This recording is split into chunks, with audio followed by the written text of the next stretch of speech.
বিসমিল্লাহির রহমানির রহিম। আসসালামু আলাইকুম। এটা হলো খুদের ভাত আর সাথে চাপা শুটকির ভর্তা। আর এই চাপা শুটকির ভর্তাটা কি করে বানালাম সম্পূর্ণটা আপনাদের সাথে শেয়ার করব। না টেনে চলুন দেখি।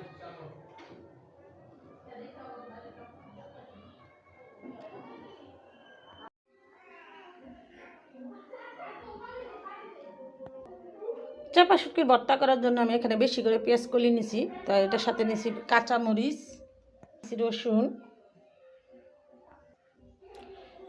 সামান্য পেঁয়াজ নিয়ে নিছি চাপা শুটকি।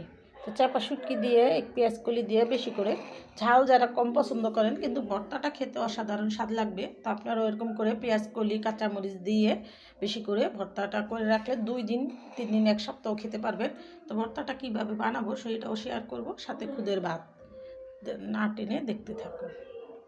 এটা হলো দেশি চালের খুদ। আর এই দেশি চালের খুদের ভাত কিন্তু ভর্তা দিয়ে খেতে খুবই মজা। আমি বেশি করে ধনেপাতা আর শুটকি নিয়ে নিলাম। শুটকি আমার এখানে কম, কিন্তু আমি ভর্তাগুলো করব আর সম্পূর্ণটা আপনাদের সাথে শেয়ার করব। আমি প্রথমে কাঁচামরিচ, বেশি করে কাঁচামরিচ দিয়ে দিলাম চেপা শুটকি, দিয়ে দিব পেঁয়াজ কলি। তো আমি সম্পূর্ণটা ব্লেন্ডার করে তারপর ভর্তাটা করব। আপনারাও এরকম করে ব্লেন্ডার করে ভর্তাটা করবেন। তো সব কিছু রেডি করে চলে আসলাম। আমি এখন কড়াইতে তেল দিয়ে দিব। শুটকি বাগার এটাকে বলে, শুটকি আমাদের দেশে করে শুটকির ভর্তালারা। তো আমি এখানে আমার পরিমাণ মতো আমি তেল দিয়ে দিলাম। এখানে দিয়ে দিব স্বাদ মতো নুন। আমার মতো আমি রান্না করি, আমি যেরকম রান্না করি আমি সেটাই আপনাদের সাথে শেয়ার করি। দেবো হলুদের ফাঁকি। এখন দিয়ে দিব ব্লেন্ডার করা সম্পূর্ণ মশলাটা এখানে দিয়ে দিলাম। এই ভর্তাটা যত ভাজা ভাজা হবে খেতে কিন্তু ততই মজা লাগবে। আর যারা শুকনো মরিচ পছন্দ করেন না কিন্তু ভর্তা খেতে চান, তারা এরকম করে কাঁচা মরিচ দিয়ে আর পেঁয়াজ কলি দিয়ে সবুজ সবুজ করে ভর্তা করে খাবেন। আর আমি এই ভর্তাতে কী মশলা, কী অবস্থা, কী দিলাম সম্পূর্ণটা আপনাদের সাথে শেয়ার করতেছি, না টেনে দেখবেন। তো আমি এটা এদিকে হতে থাক।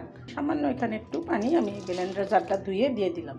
তো এখানে খুদের ভাতের জন্য আমি পরিমাণ মতো তেল দিয়ে দিলাম আর দিয়ে দিব পেঁয়াজ রসুন।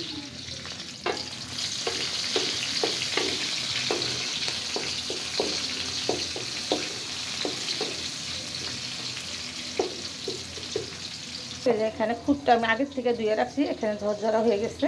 তো আমি খুদটা এই তেলের মধ্যে একটু ভাজা নিব। দিয়ে দেবো সামান্য একটু হলুদের ফাঁকি, দেব খুদগুলো আমি এখানে ভালো করে ভাজা নিব। আমাদের দেশে বলে খুদটালা। তো এই যে এরকম করে তেল ছাড়া আগে টাইলা পরে ধুয়ে নেয়, কিন্তু আমি আগে ধুয়ে নিছি। খুদটালা করলে কিন্তু আরও ঝরঝরা হয়। তো আপনারা যারা খুদটালা পছন্দ করেন, মানে আমার ভিডিওটা না টেনে দেখে এরকম রান্না করে খাবেন। খুদের ভাত আর ভর্তা যে কী স্বাদ, যারা না খাইছেন এখনও একবার হলেও রান্না করে খাবেন। আমি ভর্তাটা একটু এখানে নেড়ে দিই। দেখেন ভর্তার কালারটা কত সুন্দর সবুজ হয়েছে।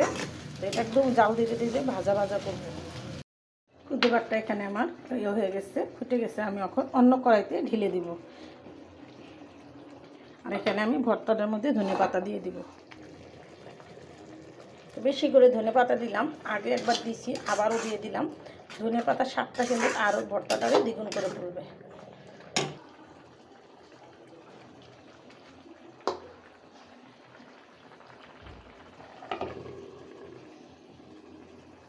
তো হয়ে গেল আমার চাপা শুটকির ভর্তা, পেঁয়াজ কলি ধনেপাতা কাঁচামরিচ দিয়ে ঝাল ঝাল চাপা শুটকির ভর্তা।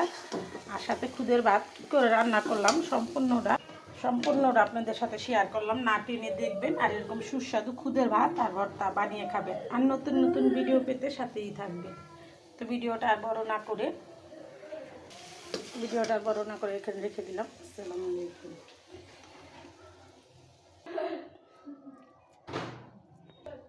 হয়ে গেল আমার ঝাল ঝাল ভর্তা।